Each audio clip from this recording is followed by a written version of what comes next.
What up, y'all? This your boy Ace here, and welcome to Track and Ace. Man, oh man, we're back.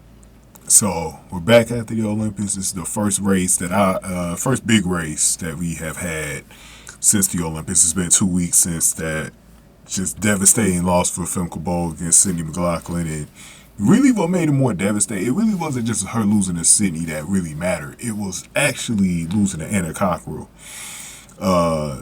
for second place. That was what made it just like sting even more. It was like, damn, she could, because like I always had Sydney winning the race, so I was like, let's see if Femke Bol could just seal the deal on getting silver and getting a time that's maybe under 52 seconds, and that didn't happen, man. So it was like, damn, she lost to Anna Cockrell too. And so Femke was saying in that race that it was a little bit more about like just the pace of the race, I believe she was saying, than fatigue. But I don't know, I think she was holding back on the fatigue part, man. I think she was just being totally classy like the way she is, man. Femke's one of the most classiest sprinters that we got out there in the world right now, man. You know what I'm saying? So I think I think she was taking the higher road and not wanting to use the excuse that she was fatigued, because I don't care what nobody says, she was fatigued. Okay, that girl's fatigued. She had ran that mixed relay, and I knew, because somebody had told me, like, in the comment section, like, no, a couple of y'all did, like, when Femke got that record in Switzerland, a couple of people was saying then they were hoping that she don't run the mixed relay event because they think that was gonna mess with her final. Because remember, she got to, you got to run through the rounds. And usually, like, those big races, you got to run through the rounds. You're not just racing one time like she did tonight in the Diamond League. You got to run through the rounds to get in the final. And so I think that took a toll. She had to run those prelim heats. Then she had to run the semifinal, which she ran a really good time on in the semifinal. I think it was either the semifinal or the prelim where she ran that really fast time. And it was looking like, man, we was going to see a show between her and Sydney. But then she ran the final. I think she was gassed, bro. I think she was gassed. And, like I said, she's classy enough to not really take that blame. But I don't care what nobody says. I believe she was fatigued. I think that was half the problem. I do think the pace was the other half of the problem. But the reason why I think it was fatigue is because the way she lost to Anna Cockrell, man. Either that or Anna Cockrell just caught her falling asleep, because Femke Bol either just kind of she clearly gave up towards the end, because her time said it too. Like, her time wasn't really where it was supposed to have been in that final. So I think she pulled up a little bit, knowing that she wasn't going to catch Sydney, but I think she didn't account for Anna Cockrell beating her there, so. But we over that now. We moving on. It is now, the Olympics has been here and out.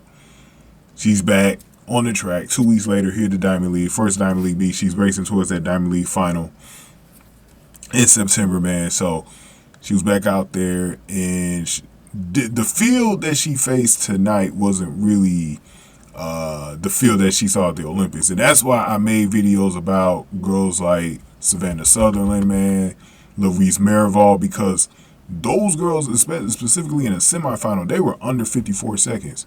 Savannah Sutherland was under 54 seconds. There was only one girl in his entire field that ran under 54 seconds. So it wasn't like that type of field tonight. So let me throw the times up on the screen for y'all, man. So we had Femke Bol coming in with a really good time, 52.25 seconds. That was a meet record, by the way.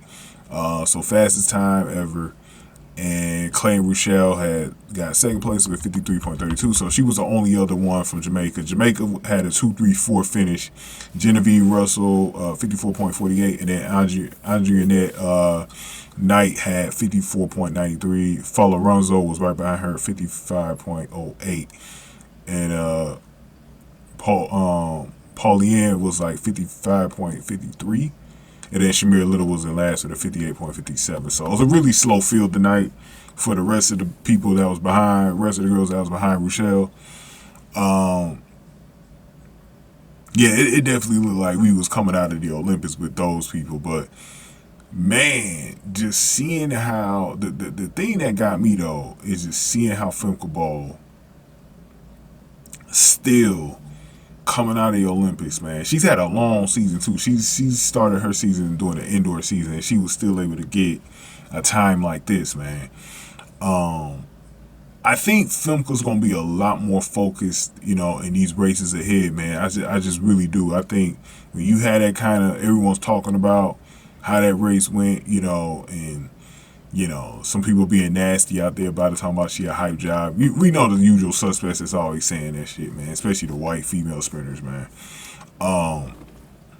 So we already know what them people are on, what type of time they on, man. We ain't, I told y'all, whenever they say something, you ignore it, man, because whatever they say is not even valid, bro.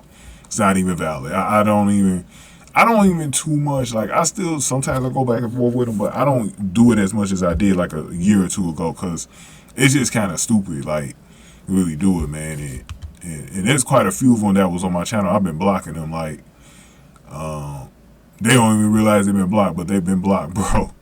And I'm going to block a few more, because I know there's some more out there, but I'm going to block a few more out there, too. Just show some respect, like Las Vegas do. Las Vegas always show me some respect.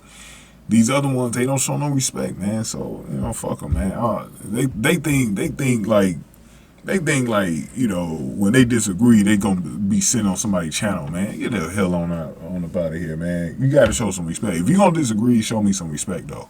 That's all I ask. Just show me some respect. We ain't gotta agree. It's actually fun that we got differences, but don't sit up there and disrespect me in this channel, man. So I don't play those games. Like, you gotta go. You gotta go. You gotta go. But I think Femke Bol's in a really good spot. I don't know what she's gonna do. See, the one thing is I don't know what she's gonna do next season. I don't know if she's moving over to the flat or if she's just gonna double. I don't know what she's gonna do. She may just decide, hey, man, she didn't like the way the Olympics ended, so she might just say to herself, I'm gonna continue to do the hurdles. It wouldn't surprise me if she does.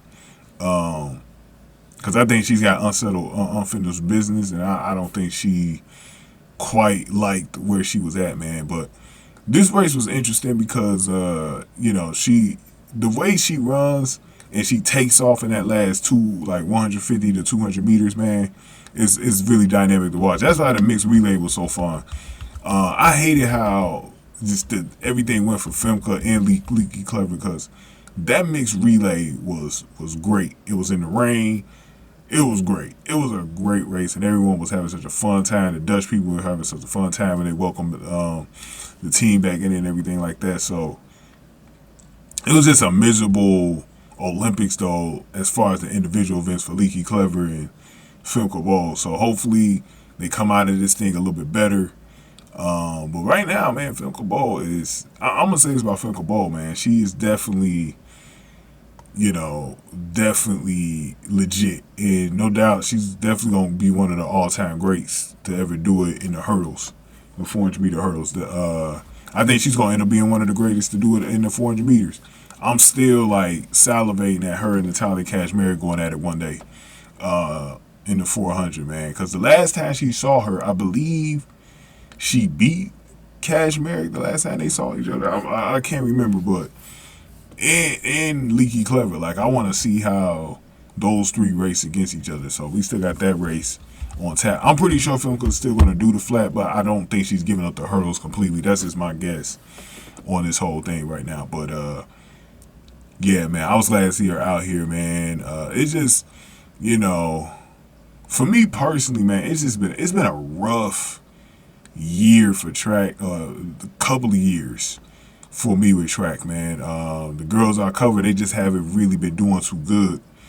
And the only one was really Natalia Kashmir and Keely Hodgkinson, but everyone else has been, and it's been very disappointing, man. So it's good to come out of that and we could really focus in on 2028, the road to 2028 right now, and getting back and forward, man. Jenna Prandini won today too. I saw that she won on 100. I'm not gonna cover that race though, but she won her 100, so that's a good thing too. So we'll see if Kashmir does the Polish stop on the Diamond League. I believe the 400 meter flat is on that one, so we'll see if she runs that in her homeland. She loves running on her homeland, man. So we'll see if she could get either a big, depending on the field, see if she can get a big victory or at least get another record, get a new personal best, because she loves wrestling in Silesia, man. So we'll see how it goes, man. Just quick reminder, I still had a tribute video to do for both Leaky Clever and Femke Bol. I still was planning on doing one. If it's not out before the end of the season, it might be out after the season. So keep an eye on it out, because it's still something that I'm planning on doing. I want to thank everybody who was watching my videos during the Olympics as well. From Femke Bol, they definitely want to thank y'all for that, man. But give me your thoughts in the comment section right now. Your thoughts on this race. If you want to donate. I got a Patreon. I might have this race on the Patreon, but I'm kind of behind in my uploads right now. I still got some Olympic uploads to upload, so including these hurdles from the Olympics. So I still got to work on that. I'm not sure. NBC Olympics still had that stuff up? So I might have missed the boat on that. I don't know. If I have, then we just gonna skip through and we just gonna upload this Diamond League on my Patreon, man. But definitely sign up for my Patreon if you haven't already. Just, make sure y'all hang out over there, man. If you want to donate to the channel, I got a Cash App, $ Sack Exchange is my name on the Cash App. If you have Bitcoin, especially for those of y'all overseas, donate to Bitcoin. Scan the QR code on the screen right now. You can donate to Google and any other donation platform that y'all can think of. Let me know in the comment section below, and we'll work on that. And I thank anybody for donating, even if it's $1 or $2. That is enough. Just had a donation through the Cash App the other day when I was doing my basketball video. So, but I know everyone can't do it, but there's one thing you can do for me for free. Hit that like button, share the video, subscribe to the channel, y'all, before y'all get on out of here. Thank y'all for watching. Tracking Ace.